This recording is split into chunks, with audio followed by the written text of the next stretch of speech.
are absolutely delighted now to be speaking to the fantastic Mr. Ricky Knight. Thank you so much for joining us, Ricky. You're welcome. How are you? I'm good. I'm not too bad.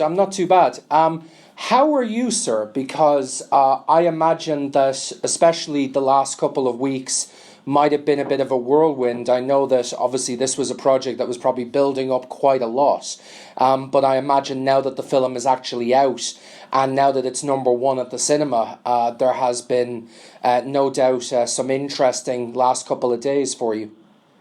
Oh yeah, it's been overwhelming. The last 2 weeks has been nothing but media and premieres and, as I said, radio shows, newspapers. It's just been hectic, and there's been one media day after another. So, yeah, it's been really hectic, but it's been worth every minute of it to see the film go number one in the UK. So, yeah, it's been a big build-up, a long build-up, but everything's good, and it's all seemed to work. Beautiful, beautiful. Okay, well, we've a lot to talk about in regards to the film, but we'll come back to that in just a moment. Before we do, though, for those who don't know about the WAW, for those who don't know about the federation that you set up in Norfolk in 1994, what can you tell us about that? How did that come about, and how did the federation build? Well, it came about, obviously I was wrestling full-time before I set up the federation. And I just got a bit sick of the way the promoters used to treat the wrestlers and how they run the shows and how things were missing from it. And it ended up with, like, world titles being on first and, you know, all the titles were being demeaned and stuff. And I was just unhappy as a wrestling fan. I mean, I remember I started out as a wrestling fan as well as being a wrestler. And I just felt that everything was being demeaned and weren't run right, and some of the wrestlers getting bad deals. Because a lot of the promoters have never been in the ring, you know, it's up federations and companies. They didn't know what it's like to be in the ring, and work the way the wrestlers do. So I thought maybe if I started a promotion of my own with my wife and my tag partner, Jimmy Ocean at the time, we thought we could try and change things around a bit, you know, just to give a different aspect to promoting and everything else. And that's what we tried to do, and I think we've achieved that. And also it was to breed my own talent, you know, rather than the people already out there, get new wrestlers, train new wrestlers, bring them in, and use my own guys. And I think we've largely done that over the years. Yeah, absolutely, definitely. And I think it's important to say that British wrestling, although there was a heyday in the late 70s and in the 80s, and even before that, British wrestling itself has changed somewhat. The landscape kind of had a bit of a coal or a bit of a low point, and has now kind of come back very much in the last sort of 5-10 years, where we've seen some phenomenal federations, including yourselves, kind of rise up to these kind of extraordinary heights. I mean, what's it like for someone like yourself, coming from that background, to see such a resurgence and a massive interest in wrestling in the United Kingdom? Well, yeah, you're right. I mean, I can remember the days when there was only myself, Scott Conway, and John Fremont were the only promotions left in the country. Even Brian Dixon of All-Star had left wrestling, gone into other stuff. And we were struggling. We were going out to 20, 30 people a night. It was heartbreaking. But we knew if we stopped, that would be the end of wrestling. So we just kept going.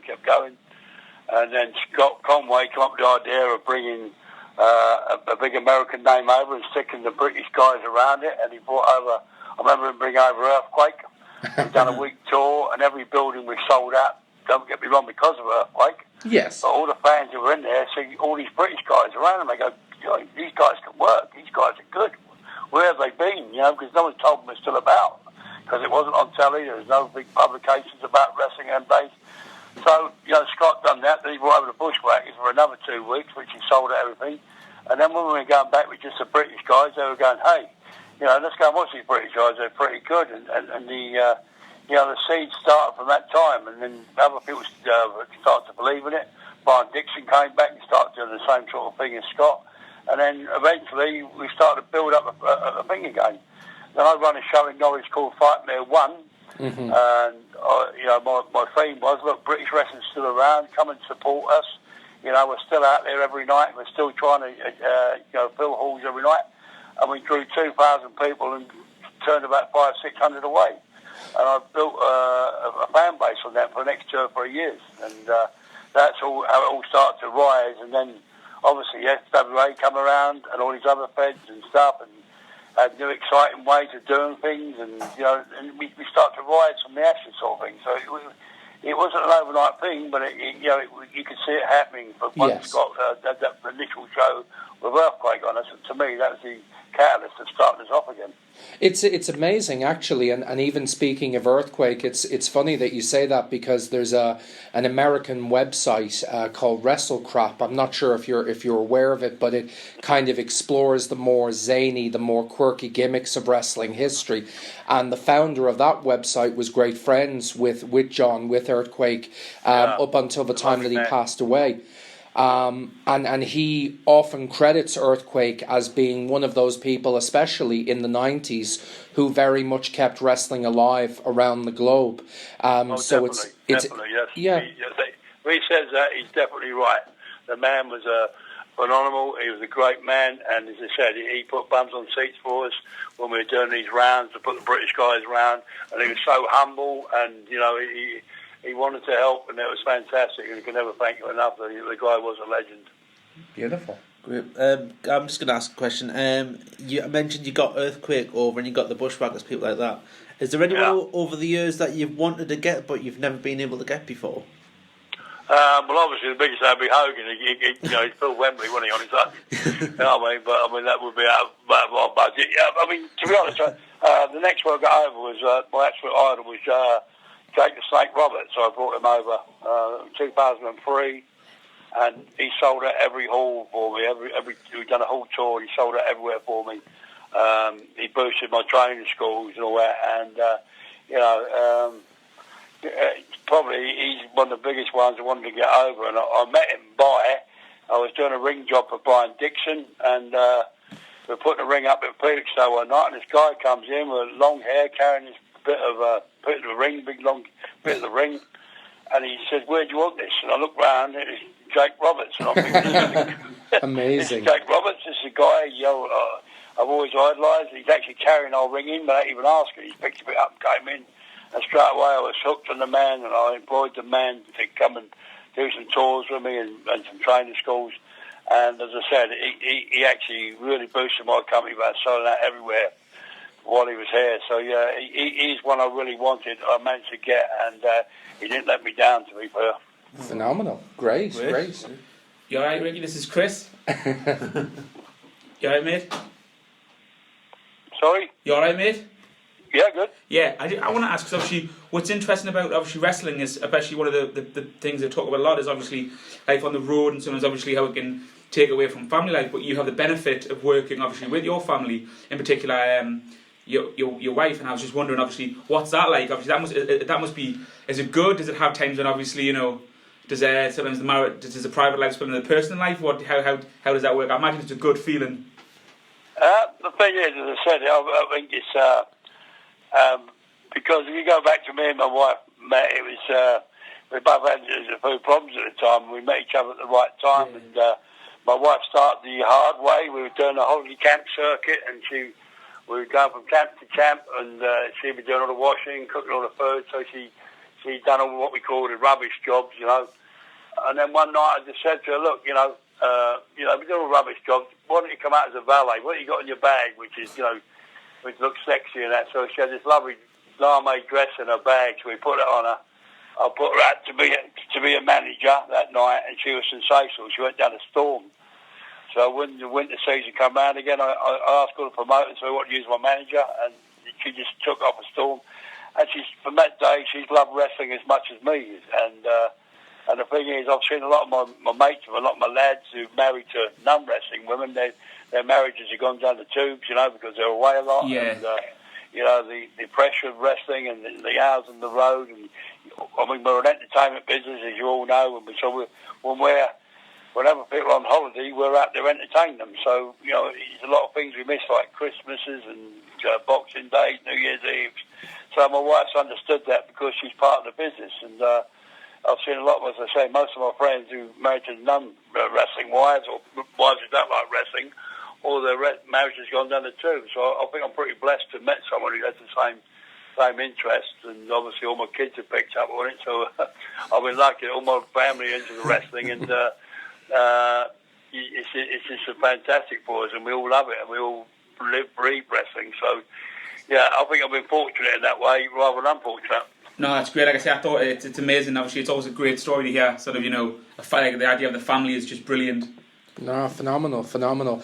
Ricky, if I can ask you, that's probably a good segue to talk a little bit about Fighting With My Family, of course, which is phenomenal new film out at the moment, written and directed by Stephen Merchant, the Dwayne "The Rock" Johnson on as executive producer, and really chronicles both your family's story and in particular your daughter Sierra, who's perhaps best known to our listeners, of course, as Paige, wrestling in the WWE. And of course, I say wrestling, of course, but obviously now in more of a commissioner advisory role, if you like. How did that film come about as such, and how did the momentum for that build up? And can you pinpoint exactly when someone came to you and said, we want to make a film about your life? Well, as I said, you're probably aware, it started off with a documentary,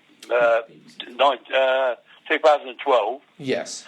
And this is how life, things happen in life for a reason. I sat one day and I got a phone call about the documentary of a guy called Max Fisher, who's in the media and TV. He was a fan of the Superflies when he was younger, which was our tag team, me and Jimmy Ocean. So he was asked to do a film about wrestling. So he said, okay, I'll ring Ricky Knight. He rang me. We started the documentary, and it's meant just to be about me and about how British wrestling was surviving, WAW. But it took a big turn when the two kids got a trial, where Zach and Saraya got their trials. This is while the documentary was going on. So the documentary then took a big swerve and went about Zach and Saraya, about Saraya signs, Zach not getting signs and everything else. So that was the first thing what sort of changed. And then I suppose that you heard the story of The Rock. He was filming in London. Yes. And he was laying in his bedroom, in a hotel at 3 a.m. He was bored out of his mind, so he stuck on the TV, up popped our documentary. And he was smitten by it. And he went home, he watched it again, showed his mum, showed his family. And then he approached, he went to the centre where Paige was and approached her and said, look, I already seem to know you, I've seen the documentary. I'm thinking about making a movie about it. And we said, that's where the phone call come, where, I didn't believe it was The Rock. It didn't happen particularly, but Ray rang up to The Rock's interested. Oh, yeah, all right, Ray, you know what I mean? So, I believe all that. But she said he wanted to make a movie about it, blah, blah, blah. Next thing I know, Stephen Merchant's on the phone to me. Can I come and spend a couple of 3 days with you guys? And that's how it happened. He just followed us around with a notebook and pen. And he said he made the movie out of the notes he took. And as I said, everything we written down was basically in the film. The film is 95% true, believe it or not. I think he waters the family down a bit. We're more crazy than it is in the film. But they had to water it down for the movie. But what I'm saying is 95% of it's true. Not necessarily in the right order, but it all happened. Everything that happened is true. There's only a couple of segments in there what have been maybe enhanced a bit for Hollywood. But what I'm saying is that 90% basic story is true. And that's how it come about. Just Rock seeing it in a hotel one night, and Max remembering me as a kid watching the Superflies. And as I said, that's how sometimes it works. It's just so random how things work out. And now it's number 1 film in the UK, and I think it's number 4 or 5 in America. Oh. So it's just doing fantastic, and it's just how things happen in life you never expect. This is true. This is absolutely true. Isn't that the case of such happenstance that The Rock would happen to be watching that documentary? Yeah, exactly, yeah. I must say as well, in terms of the character that, your character, if you like, or you, played in the movie by Nick Frost. I've been meaning to ask sort of a question about whether Nick sort of studied your character, but I was also interested to know if you, looking at the film, felt that it was, you've spoken about the reality of the movie, but if looking at the film it perhaps was a window into you to remind you of where your mindset was at the time, and perhaps, you didn't know how you felt until you saw that portrayed in front of you. Well, yeah, as I said, start with Nick first. When I met him at the premieres, he said that he didn't want to do a replica of me. He wanted to base it on what he knew about me rather than try and copy me. But when we watched the film, I could even see myself in Nick, and all my family said he's got it spot on. So it's brilliant acting by Nick, to be honest with you, you know what I mean? Fantastic. And I can't thank him enough for the kind things he said on the tour of America and that. But apart from that, to be honest, I was very worried about the movie because how it would come across. I mean, it's warts and all. I mean, there was no hiding. You know, I've been a bad guy in the past and this and that and the other. And, I had to turn my life around and stuff like that. It's worrying how people would take that. Of course. But people have took it very well. They've got confidence and stuff. And I think it comes across that, I wasn't, in them days have gone, that I've now done more to help people than I ever, done when I was younger. And same as Sam Roy, he's turned his life around.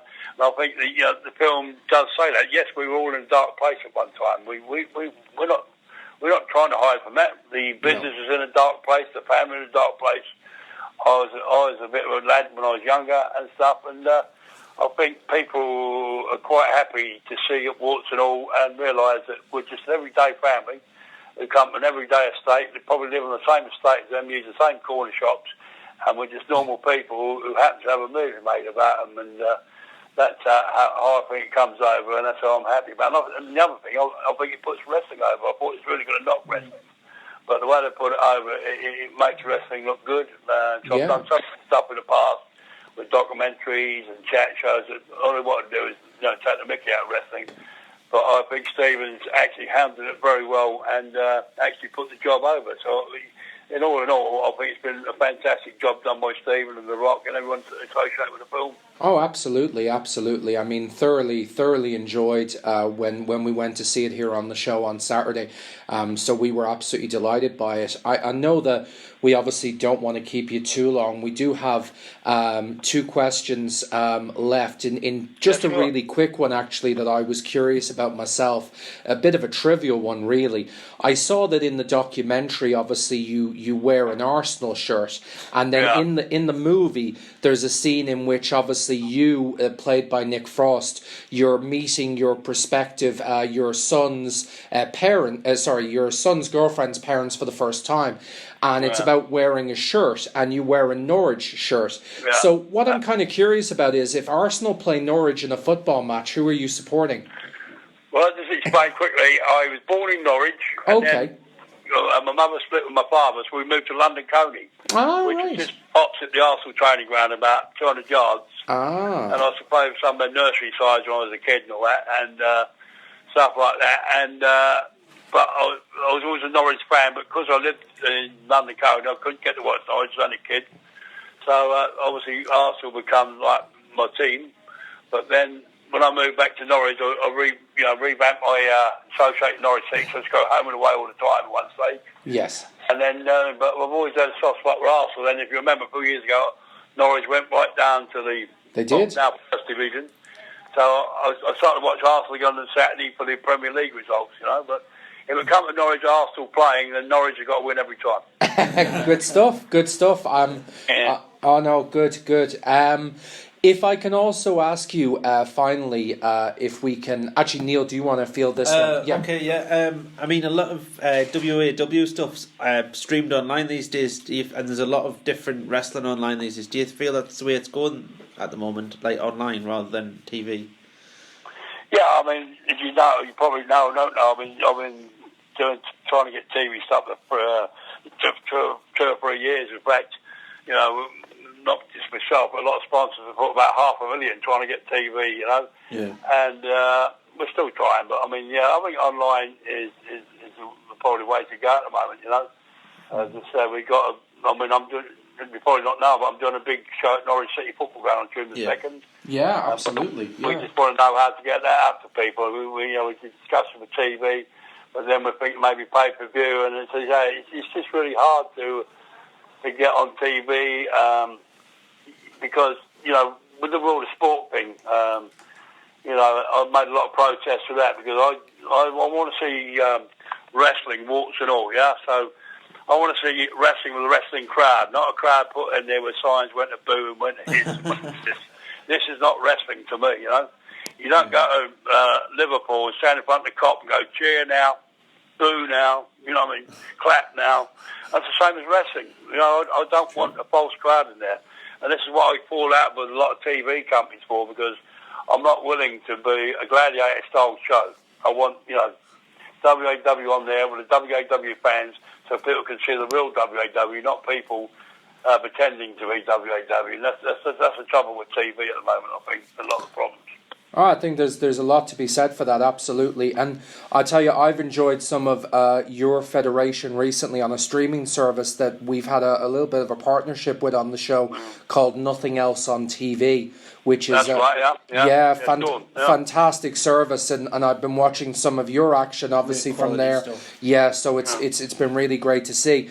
Obviously, lots to talk about, but indeed, you're a busy man, and of course, we're also getting close to showtime ourselves. For those who are listening to this on the show, we're about to go live in about 7 minutes. So, at the moment, really, Ricky, it's just to say thank you so much for your time this evening, and we really appreciate you taking the time to speak to us. I really, really appreciate that. No, thank you. Thanks for giving us a voice. That's okay, no guys. Problem at all, man. No worries. No, thank you very much, and back. No worries, and back to you guys in the studio.